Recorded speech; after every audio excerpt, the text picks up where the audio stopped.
ఈ సాఫ్ట్వేర్ ఎంప్లాయీస్కి ఏమైంది? వీళ్ళందరూ ఆఫీస్కి వస్తున్నారా, హాస్పిటల్కి వస్తున్నారా? అరే, ఎవడితడు ఇలా కూర్చున్నాడు? నా పేరు ముఖేష్. నేను కొన్ని సంవత్సరాలుగా సాఫ్ట్వేర్ ఫీల్డ్లో కొనసాగుతున్నాను. అవుట్పుట్ వచ్చిన ఆ క్షణాన ఆనందంగా ఉంటుంది. బగ్స్ వస్తే భయమేస్తుంది, ఎర్రర్స్ వస్తే ఎడారి ఎండలో కూర్చున్నట్టుంటుంది. అందుకే క్లయింట్స్ కొప్పడుతున్నారు, పిఎం పొమ్మన్నారు. బహుశా నాకు ఇదే లాస్ట్ ప్రాజెక్ట్ కావచ్చు. మీ ప్రాజెక్ట్లో బగ్ ఉందా? మీ దగ్గర కూడా ఉందా? తాయితుంది. ఏం చేయాలి దీన్ని? ఆరిపోయే దీపానికి వెలుగెక్కువ అంటారు అందరూ, కానీ పోయే ప్రాజెక్ట్స్కి ప్రాబ్లం ఎక్కువ అంటాడు ఈ బగ్స్ బాబా. అందుకే ఈ తారా తాయెత్తు కట్టండి, నింగిలో తారల్లా వెలిగిపోండి. మౌస్ పట్టకుండా మ్యాజిక్ చేయండి, కీబోర్డ్ పట్టకుండా కోడింగ్ చేయండి.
నీ ప్రాజెక్ట్ బాగుండాలంటే నీ ప్రోగ్రామింగ్ బాగుండాలి. నీ ప్రోగ్రామింగ్ బాగుండాలంటే నువ్వు చేసే పనిలో పర్ఫెక్షన్ ఉండాలి. అలా చేసుకుంటూ పోతే no bugs and no errors. అందుకే కట్టండి తారా తాయెత్తు.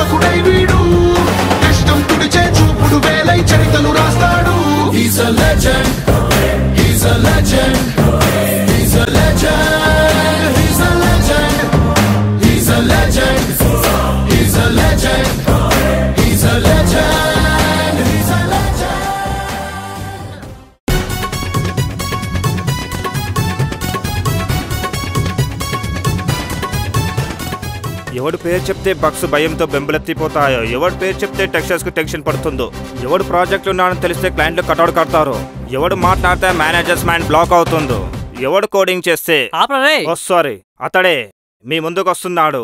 Coding king logic legend. Welcome to logic legend. చెప్పండి, ఎలా ఉంది మీ కోడింగ్? నేను కోడింగ్ చేస్తే అదోలా ఇదోలా ఉంటుందని వాళ్ళు వీళ్ళు అనడమే, కానీ అది ఎలా ఉంటుందో నాకే తెలియదు. అబ్బో, చివరగా మా డెవలపర్స్కి ఏమైనా సందేశం ఇద్దామనుకుంటున్నారా? నేను సందేశం ఇవ్వడానికి స్వామీజీని కాను, బొంగేం కాదు. అయినా నేను చివరిగా ఒకటి చెప్పాలనుకుంటున్నాను. నీలోని టాలెంట్ దీపం లాంటిది. అది దాయాలనుకున్నా దాగదు, చీకట్లో పెట్టినా కూడా అందరికీ కనిపిస్తుంది. Thanks to Bugs Baba, thanks to Bugs Baba, thanks to Bugs Baba, thanks to Bugs Baba. Dandal Swamy.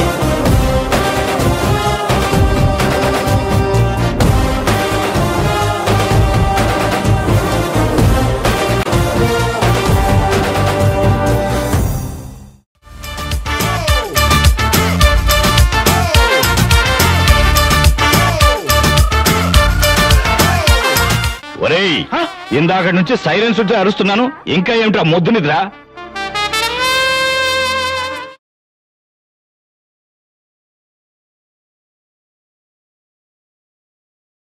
Thank you.